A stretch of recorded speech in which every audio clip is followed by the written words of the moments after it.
As COVID-19 cases and deaths rise across the state, so do questions and uncertainties. So we asked you to send in your questions for state epidemiologist Dr. Benjamin Chan, and he joins us now live through Skype for a question and answer session. Everybody loves this. Hello, Dr. Chan. Hi, Dr. Chan. He's social distancing. We are here at WMUR as well, and we want to get right to the questions. Thanks for joining us, Dr. Chan. We have one here from Lacey, a question a lot of viewers want answered. Where are the antibody tests we are seeing on the news? Will New Hampshire be getting those tests? Why aren't they available to us?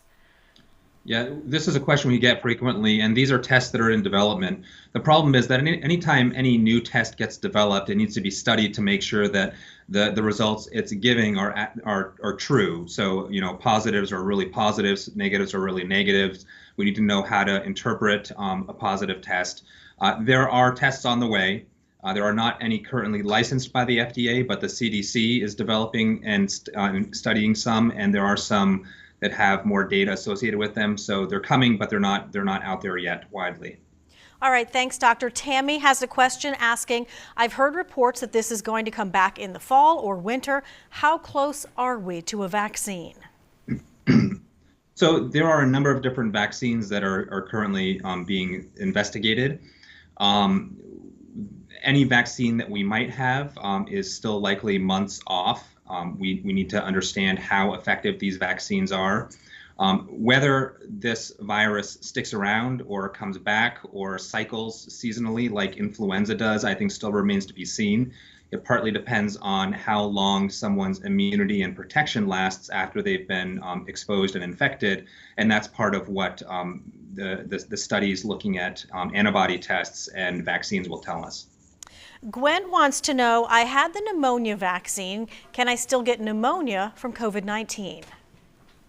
So pneumonia is just a general term which implies infection of the lungs.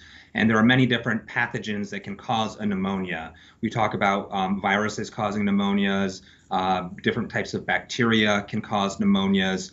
Older adults who get the pneumonia vaccine, that vaccine is specific to protecting against a type of bacteria called the Streptococcus pneumoniae bacteria.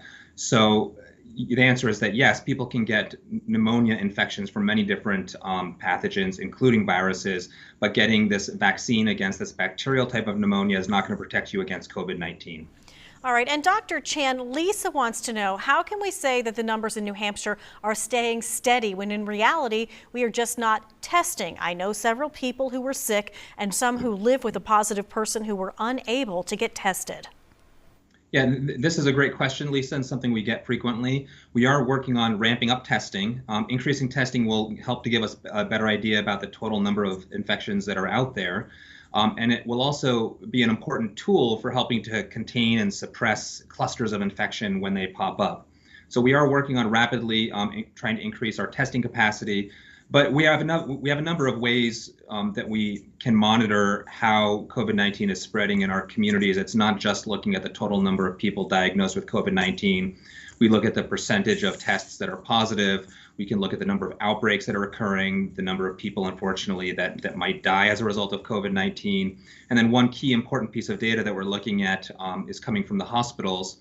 The number of people that are hospitalized with COVID-19 on a daily basis is an important number to track, because anybody who's hospitalized should be tested for COVID-19 if there's suspicion. So we should have a more accurate assessment of how COVID-19 is spreading, looking at hospitalization numbers.